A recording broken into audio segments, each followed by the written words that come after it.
All right. How did you first hear about vision therapy? I first heard about it through a website, covd.org. And can you tell me your daughter's story? Sure.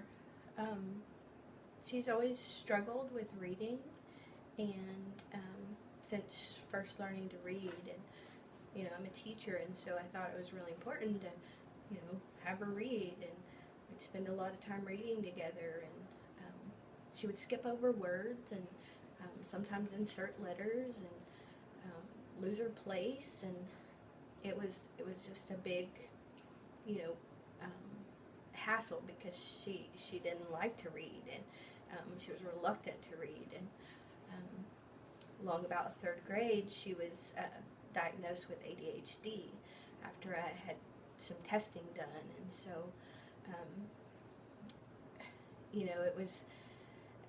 it was one thing after another because um, we tried ADHD medicine, and that still didn't help with the reading problem, and so I kept investigating, and she was tested for dyslexia, and of course there was no dyslexia, and I took her to Sylvan Learning Center, and that didn't help much, and she was considered below grade level, and I kept researching, and I found an article online about vision therapy, and I read the article, and it took me to the COVD website, and I got on there, and they had a doctor locator, and so I put in our zip code, and Dr. Fulton was, the nearest one, so I called him up, and And where do you live? How far away do you live from us? I live about 80 miles from your office,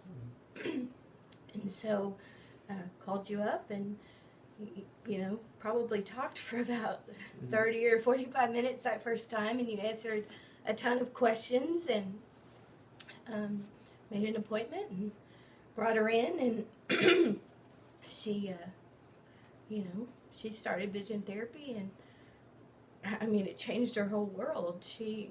It was amazing. I can't, probably gonna cry. I can't, thank you enough, because she can read now, and she's above grade level, and she likes to read. So it was a miracle. Well, thank you very much. Mm-hmm.